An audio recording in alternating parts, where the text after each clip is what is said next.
जाने तेरे बदतमीजी की शुरू होया नु आज बस कर बिस्मिल्लाहिर्रहमानिर्रहीम। आपकी दुआओं से आज का व्लॉग शुरू करते हैं।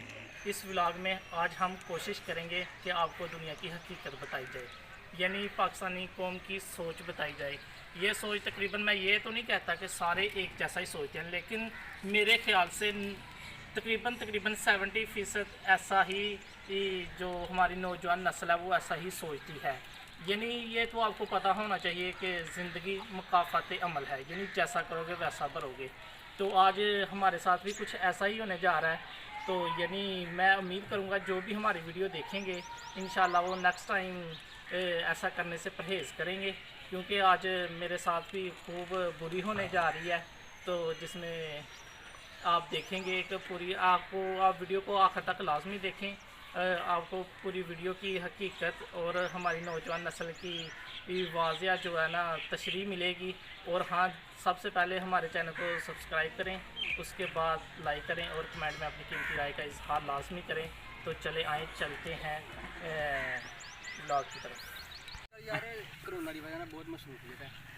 अं ना कोरोना की वजह ना घरों नहीं निकलते थे, ਤਾਂ ਜਿਹੜਾ ਨਾ ਅਸੀਂ ਸੋਚ ਨਹੀਂ ਤੇ ਤੁਹਾਨੂੰ ਪਤਾ ਹੀ ਅਸੀਂ ਜਿਹੜਾ ਨਾ ਵਿਹਲੇ ਫਿਰਨ ਵਾਲੀ ਭਾਵ ਬਹੁਤ 25 ਚੈੱਕ ਘਰ 25 ਚੈੱਕ ਘਰ मेरा नंबर नहीं तेरा नंबर नहीं देना। पहले मेरी नज़र पई ही मैं अपना नंबर दांगा यार मेरा नंबर चौथा है ना ना मैं भाई मेरी नज़र पई तो मैं ही दांगा ना। ते मैं अभी नाम के लाइए पर यू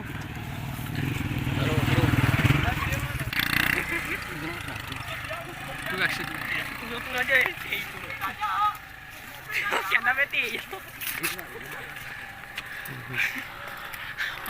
चाचा नंबर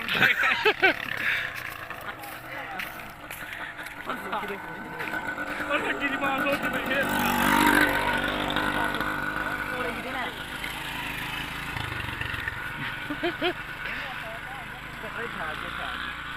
तो मैं करो सब्जी जा रहा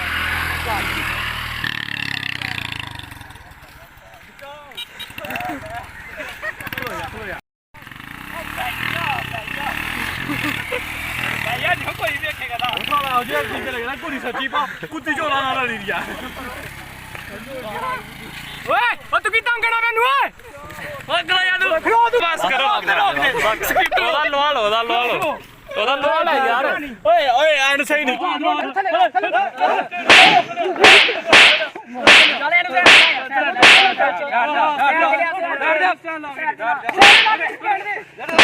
ਚੱਲ ਭੈਣੇ ਤੇਰੇ ਬਦਤਮੀਜ਼ੀ ਕੀਤੀ ਸ਼ੁਰੂ ਹੋਇਆ नु ਅੱਜ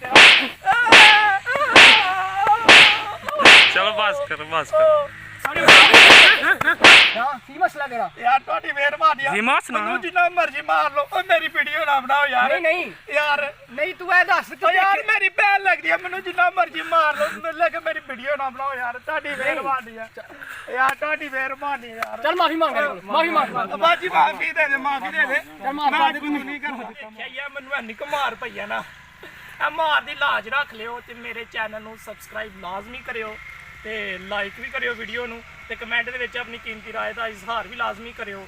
ਤੇ ਪਾਕਿਸਤਾਨੀਓ ਇਹ ਹਕੀਕਤ ਹੈ ਤੇ ਇਸ ਲਈ ਅੱਜ ਅਸੀਂ ਸੋਚਿਆ ਕਿ ਅਸੀਂ ਇਸ ਤਰ੍ਹਾਂ ਦਾ ਵਲੌਗ ਬਣਾਈਏ ਤਾਂ ਕਿ ਤੁਹਾਡੀ ਰਹਿਨੁਮਾਈ ਹੋਏ, ਕਿਉਂਕਿ ਅਗਰ ਤੁਸੀਂ ਕਿਸੇ ਨਾਲ ਕਰੋਗੇ ਤਾਂ ਤੁਹਾਡੇ ਨਾਲ ਵੀ ਹੋਏਗਾ। ਇਹ ਹਕੀਕਤ ਹੈ ਤੇ ਲੇਕਿਨ ਇਹ ਕਿ ਜਿਹੜੇ ਤੁਹਾਡੇ ਨਾਲ ਜਾਂਦੇ ਨੇ ਨਾ, ਮਸਲਨ ਵੀ ਜਿਹਨੂੰ ਤੁਸੀਂ ਦੋਸਤ ਸਮਝ ਕੇ ਖੜਦੇ ਹੋ, ਉਹ ਤੁਹਾਨੂੰ ਸਭ ਤੋਂ ਪਹਿਲੇ ਮਾਰਦੇ ਜੇ। ਇਹ ਹਕੀਕਤ ਹੈ, ਜਿਸ ਤਰ੍ਹਾਂ ਤੁਸੀਂ ਦੇਖਿਆ ਹੋਏਗਾ ਕਿ ਇਹ ਹਮੇਸ਼ਾ ਇੰਝ ਹੀ ਹੁੰਦਾ ਹੈ। ਤੇ ਇਸ ਲਈ ਮੇਰੀ ਉਮੀਦ ਹੈ ਕਿ ਤੁਸੀਂ ਨੈਕਸਟ ਟਾਈਮ ਆਪਣੀ ਜ਼ਿੰਦਗੀ ਦੇ ਵਿੱਚ ਇਸ ਤਰ੍ਹਾਂ ਨਾ ਕਦੇ ਸੋਚੋਗੇ, ਨਾ ਕਦੇ ਕਿਸੇ ਕੁੜੀ ਦੇ ਪਿੱਛੇ ਜਾਓਗੇ। ਅਗਰ ਜਾਓਗੇ ਤਾਂ ਤੁਹਾਡਾ ਵੀ ਮੇਰੇ ਵਾਲਾ ਹਾਲ ਹੋਏਗਾ, ਇਸ ਤਰ੍ਹਾਂ ਹੀ ਹਾਲ ਹੋਏਗਾ। ਤੇ ਆਪਣਾ ਖਿਆਲ ਰੱਖੀਏਗਾ। इंशाल्लाह अगले व्लॉग में मिलेंगे। अल्लाह हाफिज़। पिंडी शहर रग जिवें राण वाले सारे चेक कर कहंदे खुश रहिंदे भावे आवे मुसीबतां एक बारी कहंदे गल करदे रिपीट ना मंगते भीख ना जिन्ना ते तवे रब उसते आ खुश गल दा ना पुछो वे हर वेले भुक्के ने जेड़ा भी हो के ला लेंदे तुक असी 900 तुहाडी नहीं ब्रो। पिंडी बॉयज हैं जो आपके भाई हैं प्यो मतलब